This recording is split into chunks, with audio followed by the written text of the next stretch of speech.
Hi Hustle and Sparkle community, thank you so much for tuning in today. Today I'm talking to you about a topic that is near and dear to my heart, that has been life-changing for me, and I really hope this sparks a change in you if that's what you're seeking and if this conversation really resonates with you. So, the topic is self-esteem. Now before you shut it off, I know those two words probably have a little bit of a negative connotation, but this conversation is the most positive way to look at self-esteem. First off, let me describe, I guess, what I view as self-esteem. Self-esteem is a skill that you build, that you have in your body, where you're able to live your absolute best life, in your best self. You're able to control your emotions, control your day. It's almost as if each day is a masterpiece when you're working in the area of high self-esteem.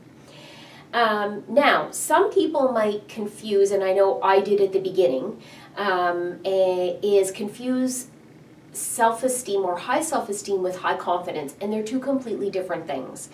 So you could have high confidence, which is what I had. So I, for example, felt like really great in a job situation. Like I knew I could almost go into any job, given a job description, complete those tasks, get them done efficiently, effectively, and I felt really confident that I could do that, and I was able to work really well, like within my world.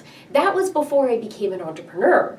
Then I became an entrepreneur, and I was like, whoa, I really noticed that I had low self-esteem. How did I find that out? Well, I had goals, I had dreams, I had things that I wanted to achieve, and I was noticing that I was procrastinating. So I was like setting goals, I had my to-do list, I like love crossing things off my to-do list, and it wasn't happening. So I was checking in with myself like, what is going on? And I was almost so scared to talk to people. I was afraid of what they might say.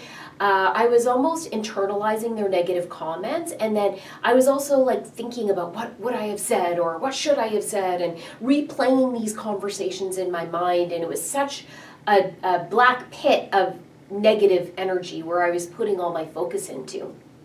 And I think for a lot of entrepreneurs, especially solopreneurs, if you're working on your own and you have your own business, you have to have such a high self-esteem because you're the loudest voice of your business. You're the one promoting your business. We don't have these huge budgets where we can go and do TV commercials and online marketing and have other people and other voices out there selling it. For us, we are our biggest voice, and we have to be really out there living our truth to really push that business forward. And it takes a lot of self-esteem. You have to be really bold, and it's a different type of bold than what you have to be in a job. So for a lot of people, even if you're starting your business off part-time, like what I did, so I was working full-time, and then I was doing my business at night and on the weekends, which I encourage a lot of people to do, and it was almost like I had two personas. Like I had my work person, and then I had my entrepreneur person that I really had to improve. So if that little story resonates with you, like if you feel like you're on a bit of an emotional roller coaster when it comes to talking about your business, if you find yourself procrastinating, if you describe that you're in a little bit of a rut, if things are drawing out and taking a really long time, and if you're internalizing emotions and comments, then you may need to work on this skill of self-esteem. Now, the reason why I call self-esteem a skill is because this is not something that we learn at school. This is typically not something that we learn from our family and friends. Yes, there are very few, very privileged, lucky people to have been born and raised in a completely loving, supporting environment where those parents were aware and taught their children about self-esteem. I very rarely meet people like that. I'm not a person like that. I was raised by regular humans that had faults and were dealing with issues of their own. So I had to build up this skill. The other thing I've noticed about self-esteem is that it's a skill that needs to be practiced all the time. So much like learning a language, and then let's say you go to a different country and never talk that language again, you actually lose that skill until you go back and revisit it and learn it and practice it. So it's one of those muscles that you have to practice and build up all the time, especially in our world today. So busy, so much conflicting messages. We really have to be focusing on this as something for us to really create emotional control in our lives.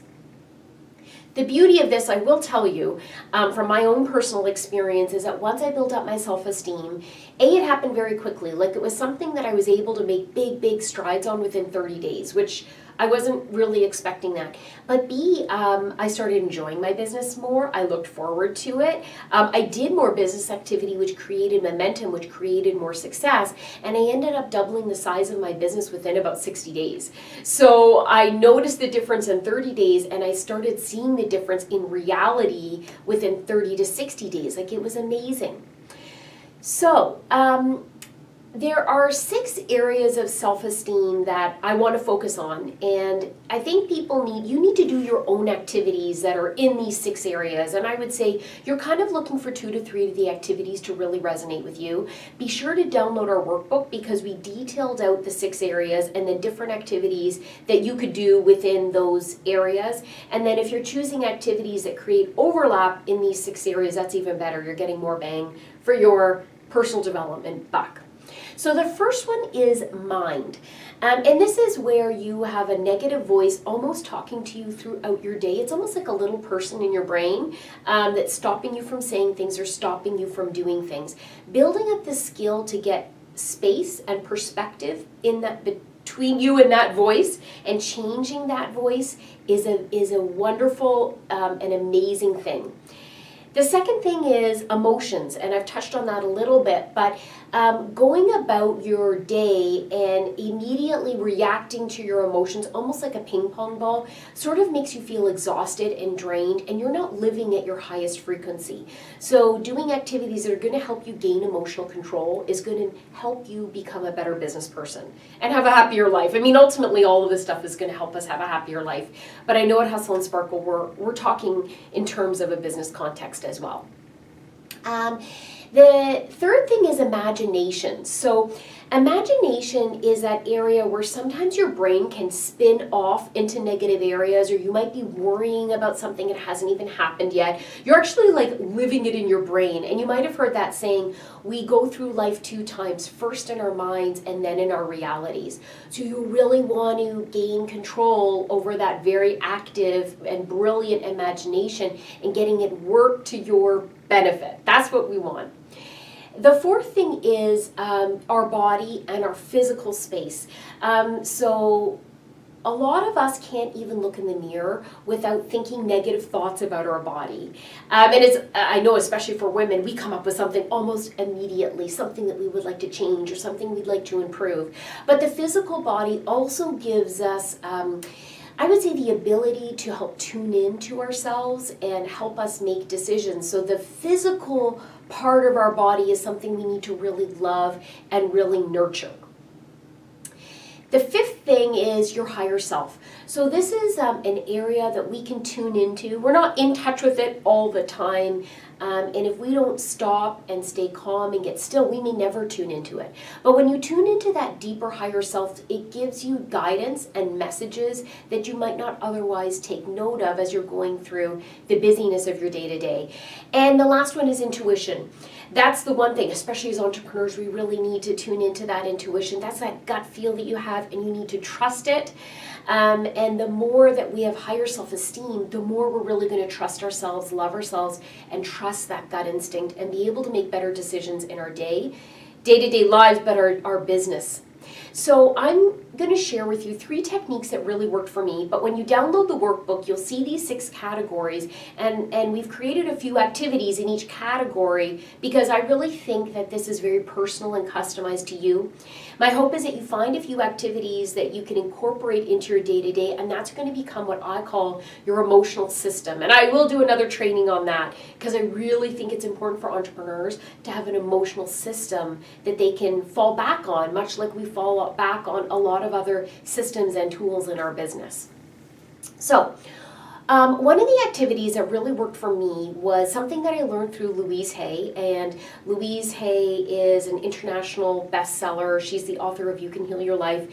She's also the founder of Hay House Publishing, so you could go to hayhouse.com. She is like, if you've never heard of it before, you'll get lost on the website. There are so many resources. She's got amazing apps. But the one thing that related to self-esteem that I thought was so simple but so brilliant was what she calls mirror work. And what you do is you look in the mirror and you say to yourself, I love you. You say it slowly, you say it with meaning, and you say it over and over again.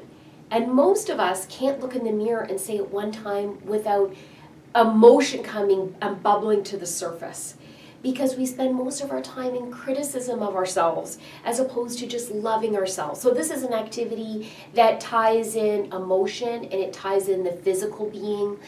So it's a wonderful but very simple activity. And then this is something that she really encourages you to do throughout the day. So you might have to set a timer on your watch or on your phone and stop yourself, go into the bathroom, give yourself some space, go into the car, or if you're at work or into a meeting room, pull out your mirror and say, I love you. I really, really love you, and mean it.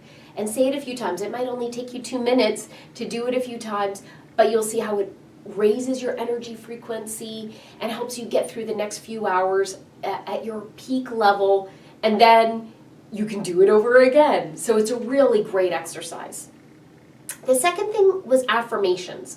So affirmations to me have really been amazing, and I know affirmations don't work for everybody, but that's why I'm saying to you, if you find your things that work for you, it's going to be based off of however you respond. Is it visual? Is it hearing it? Is it, for me, it's audio and feeling, so it was kind of the combination of the two. But I learned about affirmation. Well, my best results with affirmations came through a book called Creative Visualization by Shakti Gawan.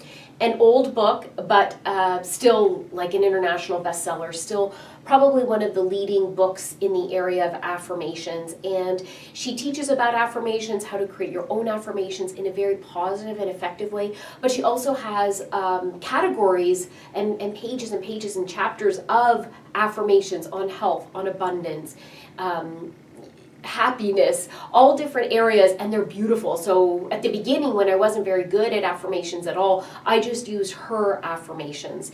And actually, just to add to that, one thing that really worked for me is I recorded my affirmations. So back in those days, I actually had it on a recorder, and I would play it back for myself, and I would carry this little recorder in the car and in my purse.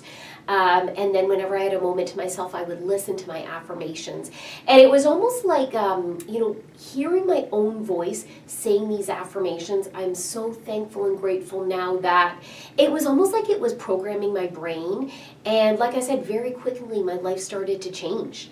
And it just brought my life to the next level. So look into affirmations if this feels like it could really work for you. The third thing that really worked for me was meditation. Now, I have to admit, when I first started meditating, I don't think I knew what I was doing. I couldn't even sit still for 1 minute. I remember getting to 2 minutes and 3 minutes. I was like, oh my gosh, how do people do this?